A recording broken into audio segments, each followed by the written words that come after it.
Baik, bismillahirrahmanirrahim. Assalamualaikum warahmatullahi wabarakatuh.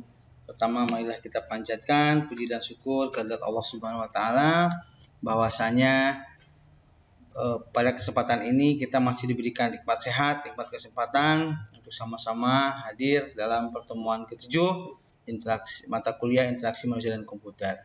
Salawat berliling salam juga tidak lupa kita hadiahkan kepada junjungan kita Nabi besar Muhammad SAW yang telah membawa kita dari gerbang jahiliyah ke gerbang penuh ilmu pengetahuan seperti saat ini. Baik, pada pertemuan ketujuh ini ya, setelah kemarin kita melaksanakan UTS, kita akan membahas salah satu yang cukup penting dalam mata kuliah interaksi manusia dan komputer ini. Ya, apa itu? Yang akan kita bahas saat ini adalah yang namanya desain antarmuka atau interface. Nah, ini adalah salah satu inti dari mata kuliah yang kita bahas. Bagaimana membuat desain antarmuka itu atau interface itu yang user friendly. Nah, untuk membuat user interface yang user friendly, maka ada beberapa hal yang harus kita pahami terlebih dahulu, ya, sehingga interface kita bisa diterima oleh user. Ya, user senang melihatnya, user mudah menggunakannya. Nah, pertama kita akan bahas adalah dasar-dasar dari desain antarmuka. Ya, ada beberapa konsep dasar yang perlu kita ketahui. Ya. Jadi adapun dasar dalam desain antarmuka adalah yang pertama, desain antarmuka itulah merefleksikan model mental user. Ya, merefleksikan kombinasi pengalaman dunia real, pengalaman dari software lain, dan pengguna komputer secara umum. Jadi user interface yang kita buat itu adalah berdasarkan dari pengalaman dunia real, pengalaman dari software lain, dan pengalaman dari pengguna komputer secara umum. Ya, jadi artinya kalau kita sudah banyak pengalaman, ya, melihat user interface aplikasi yang dibuat oleh orang lain, maka mungkin kita akan punya pengalaman. Ya, nah dari hasil pengalaman kita menggunakan itulah kita representasikan menjadi sebuah desain antarmuka. Ya, jadi bisa saja user interface itu berasal dari pengalaman si pembuatnya. Ya. Lalu explicit and implicit action, ya. Jadi explicit action ya, adalah kondisi yang jelas dalam memberikan petunjuk untuk manipulasi suatu objek. Sedangkan implicit action adalah kondisi yang hanya memberikan kesan visual untuk memanipulasi objek. Ya, jadi yang kedua, dasar dari desain antarmuka itu adalah kita harus memahami explicit dan implicit action. Ya, explicit action adalah kondisi yang jelas dalam memberikan petunjuk untuk memanipulasi suatu objek. Jadi memanipulasi suatu objek yang ada di interface kita. Ya. Sedangkan implicit action adalah bagaimana kondisi yang hanya memberikan kesan visual untuk memanipulasi objek tersebut. Ya. Lalu ada direct manipulation user, ya, itu mendapatkan dampaknya dengan segera setelah melakukan suatu aksi. Ya. Lalu user control, jadi direct manipulation user itu adalah hendaknya ketika kita membuat interface itu, user mendapatkan dampak segera setelah melakukan suatu aksi. Misalnya klik tombol save, ya dia langsung nyimpan. Jangan sampai lama loading gitu ya, berat.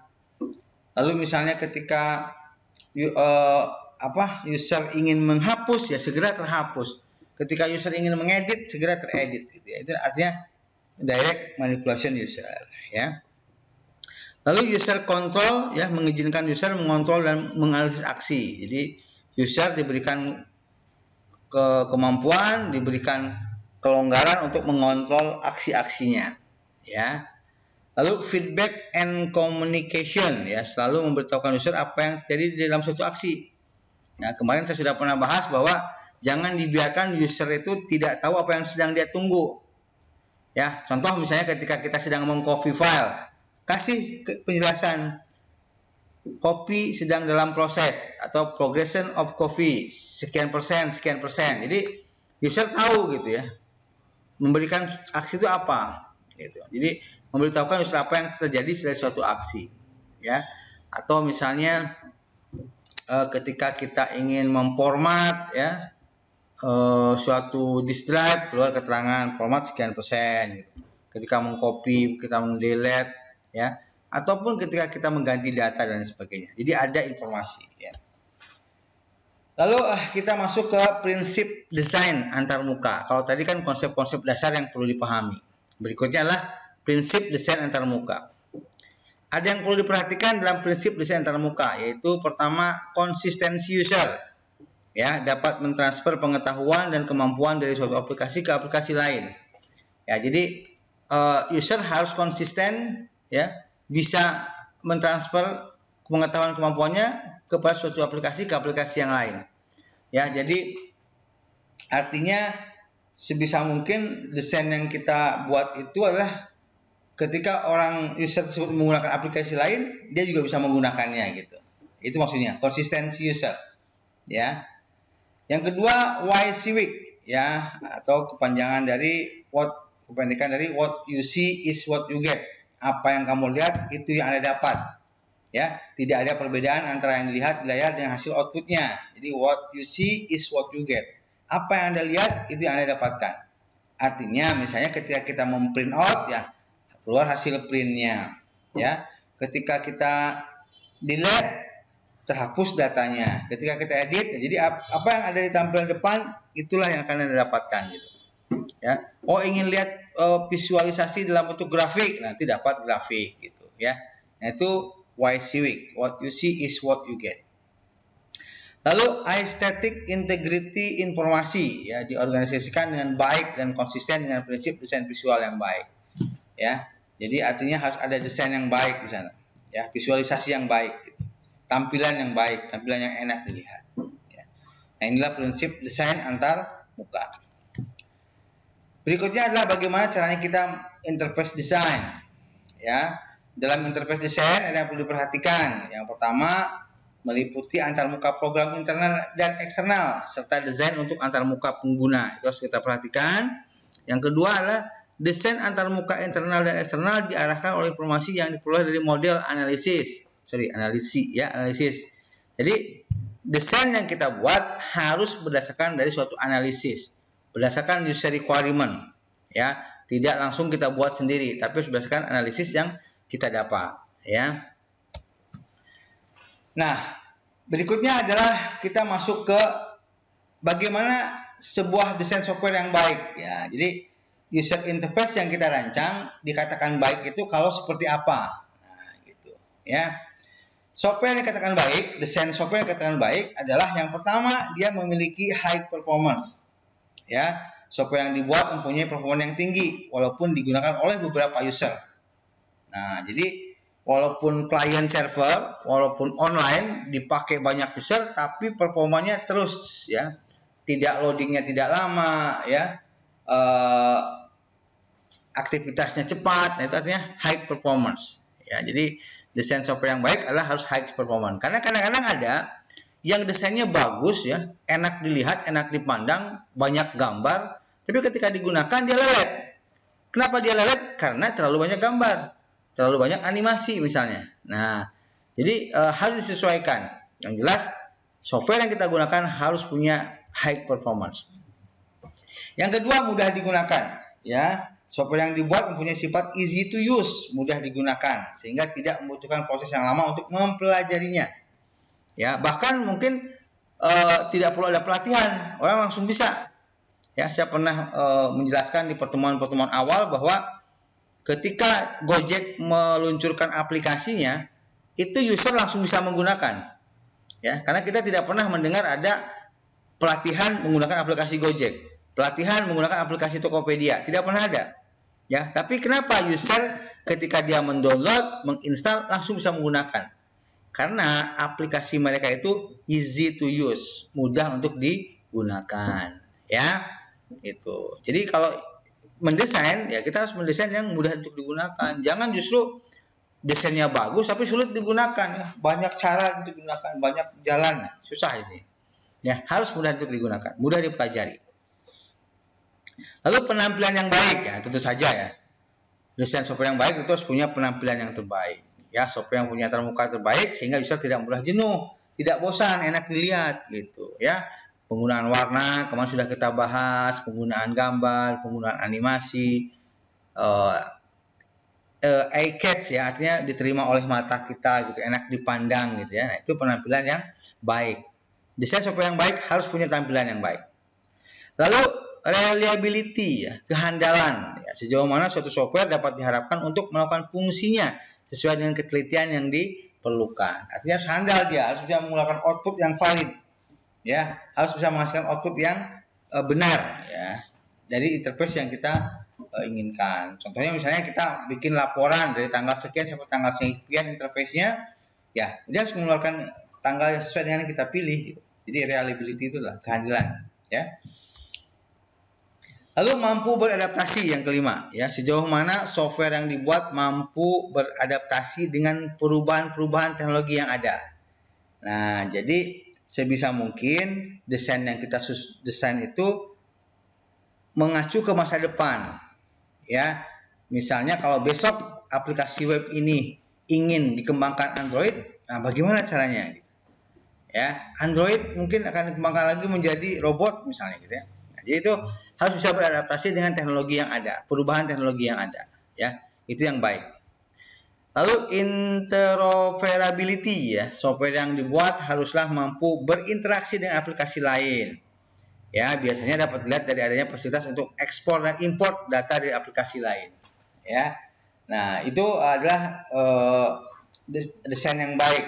Ada interoperability-nya. Jadi artinya aplikasi kita fasilitasnya bisa diimpor ekspor untuk aplikasi lain. Ya, seperti di MySQL, di apalagi di Word pun interoperability ya. Kenapa? Karena dari Word bisa ke JPEG, bisa ke PDF, ya, bisa ke Excel dan lain sebagainya. Itu artinya dia bisa dibuka oleh aplikasi lain. Lalu mobility ya, software yang dibuat dapat berjalan pada macam-macam sistem operasi. Ya, hendaknya seperti itu.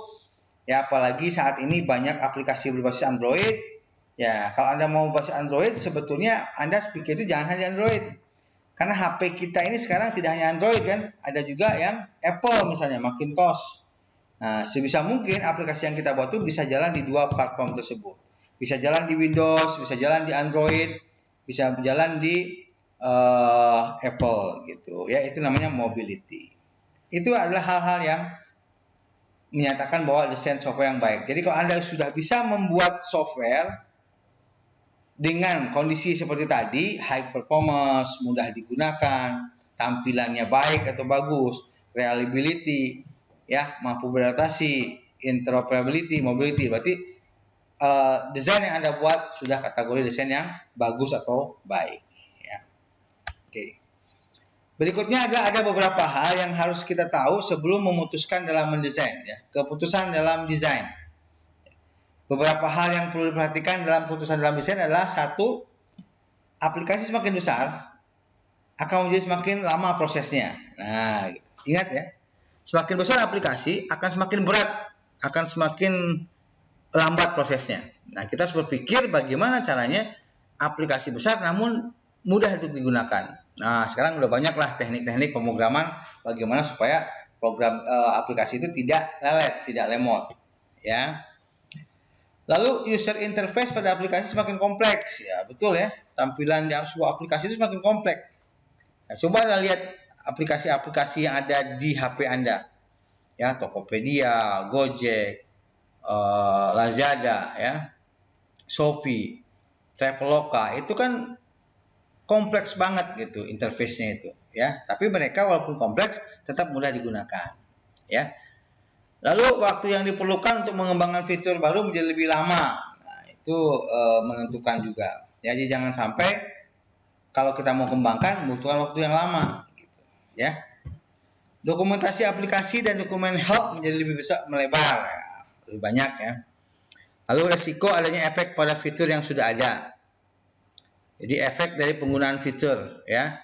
Jangan sampai fitur yang ada malah tidak menghasilkan fitur yang diinginkan, ya. Tombol simpan malah menjadi edit, tombol edit malah menjadi hapus misalnya, ya. Itu resikonya, ya. Lalu meningkatkan waktu yang diperlukan untuk memvalidasi aplikasi. Nah, ini juga perlu diperhatikan ya, masalah waktu. Nah, berikut kita masuk ke desain layout. Ada beberapa jenis model desain layout. Yang pertama itu ada desain layout modelnya aplikasi. Ya. Nah, di model aplikasi ini ada 3 modelnya lagi. Yang pertama adalah berbasis dokumen. Jadi desain itu, layout itu dibuat berdasarkan tipenya tipe dokumen. Ya. Aplikasi ini menghasilkan sebuah dokumen berupa file-file yang nantinya akan dibuka dan dirubah kembali jika perlu. Aplikasi yang berbasis dokumen misalnya Microsoft Office, Microsoft Excel, OpenOffice, CorelDRAW, artinya dia bisa dibuka kembali untuk diedit, diperbaiki. Gitu. Ya, berbentuk file, berbentuk dokumen. Ya, contohnya ini ya, Office, Macromedia, Flash dan lain sebagainya. Oke. Yang kedua adalah berbasis non-dokumen. Dia tidak menciptakan dokumen, tidak berbentuk printout dokumen. Ya, contohnya aplikasi ini sifatnya tidak menghasilkan dokumen yang bisa dibuka dan dirubah kembali. Dia hanya melakukan sebuah file untuk menyimpan dan lain sebagainya. Contoh misalnya Microsoft Outlook, dia tidak punya file. MySQL juga sebetulnya dia tidak punya file dokumen. Ya, MyOB juga tidak ada. Kebanyakan mereka menyimpan aplikasi transaksi. Nah, itu berbasis dokumen. Contohnya ini MySQL, MIOB ya, seperti yang pernah Anda pelajari. Ini contoh yang aplikasi berbasis non dokumen. Yang kedua ada aplikasi utilitas ya. Aplikasi ini yang ketiga ya, aplikasi utilitas. Aplikasi ini sifatnya adalah untuk penunjang saja. Sifatnya hanya tambahan. Ada kecenderungan aplikasi seperti ini menekankan pula pada style di samping fitur aplikasi. Ya, contoh dari aplikasi inilah seperti aplikasi untuk mendengarkan musik atau menonton video, Winamp, Media Player, Power DVD dan lain sebagainya. Ya, untuk antivirus ada Kaspersky, Norton, Secure. Jadi tampilannya lebih ke arah yang bukan untuk operasional aplikasi, cuma dia lebih ke mengedepankan nilai estetikanya. Ya. Itu namanya utilitas, ya, program-program pembantu. Nah, lalu sekarang kita akan masuk ke cara pendekatan lagi ya. Cara pendekatan membuat desain. Terdapat 2 pendekatan dalam merancang tampilan. Yang pertama itulah user centered design approach. Ya, pendekatan perancangan berbasis pengguna merupakan istilah yang dipakai untuk menggambarkan filosofi perancangan. Konsepnya, user menjadi pusat dalam proses pengembangan sistem dan tujuan atau sifat-sifat konsep dan lingkungan sistem semua berdasarkan pada pengalaman pengguna. Nah, jadi perancangan user interface, user centered design itu berdasarkan keinginan user. Ya, jadi berfokus kepada keinginan, kebutuhan dari user. Itu namanya user centered design approach. Yang kedua adalah user design approach. Nah, kalau ini pendekatan perancangan interface yang dibuat oleh programmer untuk user. Programmer berusaha membuat interface sebaik-baiknya berdasarkan pengalamannya setelah jadi diberikan kepada user. Nah, kalau ini itu berdasarkan dari programmernya sendiri. Dia ingin buat seperti apa gitu. Berdasarkan pengalaman programmer itu dalam membuat. Ya. Jadi desain sistem itu ada yang berdasarkan user centered design approach, ada yang user design approach, ya. Artinya tergantung orang yang mendesain, ya. Tergantung orang yang mendesainnya. Berikutnya adalah prinsip dan petunjuk perancangan, ya. Prinsip dan petunjuk perancangan sebagai berikut. Yang pertama itu ada urutan perancangan. Ya, jadi ketika merancang interface, langkah-langkahnya itu yang pertama adalah Anda harus pilih dulu ragam dialognya. Ya, di pertemuan terdahulu saya sudah membahas tentang ragam dialog. Ya, ada dialog berbasis teks, ada dialog berbasis visual, ada dialog berbasis picture homogen dan lain sebagainya ya. Jadi tentukan dulu bagaimana ragam dialog yang mau dibuat. Ya. Yang kedua, setelah menentukan ragam dialog, Anda rancang struktur dialognya. Ya, struktur dialog itu artinya ketika sudah disimpan, maju kemana. Setelah diedit maju kemana, ya. Lalu atau mungkin perancangan struktur dialog ini dari menu ya biasanya. Ada file, ada edit menu itu ya, ada open atau ada untuk memanggil form-form yang lain di menu. Itu namanya struktur dialog. Ya, ada menu utama, ada menu barang, menu pelanggan dan lain sebagainya. Ya, ditentukan struktur dialognya. Yang ketiga, perancangan format pesan.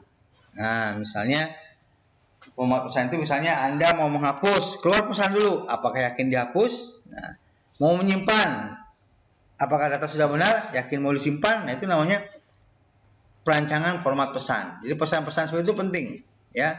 Apalagi pesan yang mengkondisikan, memberitahukan bahwa proses sudah sampai di mana, gitu, ya. Yang keempat adalah menentukan perancangan penanganan kesalahan, ya, error debugging. Ya, jadi kalau ada kesalahan bagaimana penanganannya? Ya, ada error bagaimana penanganannya? Nah, harus jelas. Ya, makanya dalam coding ada dibuat semacam modul, semacam prosedur untuk menangani kesalahan. Ya. Yang kelima adalah perancangan struktur datanya. Bagaimana data itu akan dibuat. Ya, database-nya harus dibuat strukturnya seperti apa. Yang kedua, petunjuk perancangan tampilan berbasis teks. Jadi kalau kita mau membuat tampilan berbasis teks, ya, urutannya itu adalah urutan penyajian, kelonggaran, pengelompokan, relevansi, konsistensi, dan kesederhanaan. Jadi karena memang tampilan berbasis teks itu kan cukup sederhana ya. Contohnya di DOS-From ya, kalau Anda biasa nyebutnya command from, itu kan sangat sederhana ya. Tapi dia konsisten, relevan ya, dan selalu ada pengelompokan di dalamnya. Nah, itu adalah perancangan tampilan berbasis teks. Yang ketiga, perancangan tampilan berbasis grafis. Ya, terdapat 5 faktor yang diperlukan, antara lain ilusi pada objek-objek, jelas ya. Kalau berbasis grafis itu bakal banyak objek yang akan kita buat, ya, combo box, text box dan sebagainya, gambar-gambar ya, animasi, itu merupakan objek-objek yang ada. Lalu urutan visual dan fokus pengguna. Nah, ini penting juga nih, penentuan warna, penentuan konteks dialog yang akan dibuat, menunya seperti apa gitu ya. Lalu struktur internal dari rancangan grafis tersebut. Lalu kosakata grafis yang konsisten dan sesuai. Jadi kosakata grafis yang konsisten dan sesuai itu maksudnya terkadang kan ada orang mendesain tidak konsisten dari sisi warna, dari sisi tampilan, gaduh-gaduh macam-macam. Harusnya tidak boleh itu. Ya, makanya ada template, makanya ada CMS. Ya, makanya ada CSS. Itu adalah untuk keseragaman dari form ya, keseragaman dari interface yang kita buat. Lalu yang keempat adalah waktu tanggap ya, tanggap terhadap error, tanggap terhadap instruksi. Itu perlu diperhatikan juga. Ya. Yang kelima, penanganan kesalahan, error debugging ya. Penanganan kesalahan dibagi menjadi 2, ada kesalahan compile time error, ada kesalahan runtime error atau fatal error. Kalau kesalahan compile error biasanya hanya dari sisi tampilan atau pengetikan saja. Tapi kalau runtime error sudah ke logika program. Ya, fatal. Artinya ya errornya sudah fatal. Kalau compile mungkin masih mending ya. Masih bisa kita benahi. Tapi kalau sudah fatal error tentu kerjanya lebih berat karena dia menyangkut ke logika program. Ya. Lalu di dalam membuat desain ada alat bantu sederhana ya. Jadi piranti bantu yang dijelaskan hanya berbentuk lembaran kertas kosong diberi nama dengan lembar kerja tampilan atau LKT. LKT yang disajikan ada 4 bagian. Nomor lembar kerja, bagian tampilan, bagian navigasi, dan bagian keterangan. Jadi ini adalah alat bantu yang paling sederhana ketika Anda mau merancang desain. Nah, ditulis tangan saja. Ditulis tangan dan ada di sini bagian desainnya, Ya, di sini bagian desain, di sini bagian desain, ada keterangan, ada navigasi. Setelah klik selesai, ganti tampilan dengan nomor 1. Klik simpan. Nah, itu dah lembar kerja yang paling sederhana. Tapi sebenarnya saat ini bisa aja ini dibuat dengan Microsoft Word, bisa dibuat dengan Microsoft Excel, gitu ya. Ini contoh lembar kerjanya. Yang paling sederhana. Lalu ada yang namanya jaringan semantik tampilan, ya. Dipakai untuk mempermudah programmer saat ia menulis program untuk disesuaikan dengan navigasi pada setiap lembar kerja. Pada jaringan semantik, tampilan terdiri di atas dua komponen. Nomor tampilan, biasanya diberi notasi dengan lingkaran, dan transisi yang menyebabkan perpindahan-perpindahan ke tampilan yang lain. Biasa diberi notasi dengan anak panah. Contohnya kayak gini. Nah, ya. Misalnya T1, T2 sampai T7 adalah nomor tampilannya. Form 1, Form 2, Form 3, Form 4, Form 5, Form 6, Form 7 begitu ya. Tulisan alternate S, exit, escape dan lain-lain adalah eventnya. Jadi artinya T2 kalau di escape dia akan menampilkan T1. Nah, ya. T5 kalau ditekan escape akan selesai, tidak kembali ke T1. Ya, misalnya contoh. Dari T5 kalau kita tekan alternate key maka dia akan keluar quit misalnya gitu ya.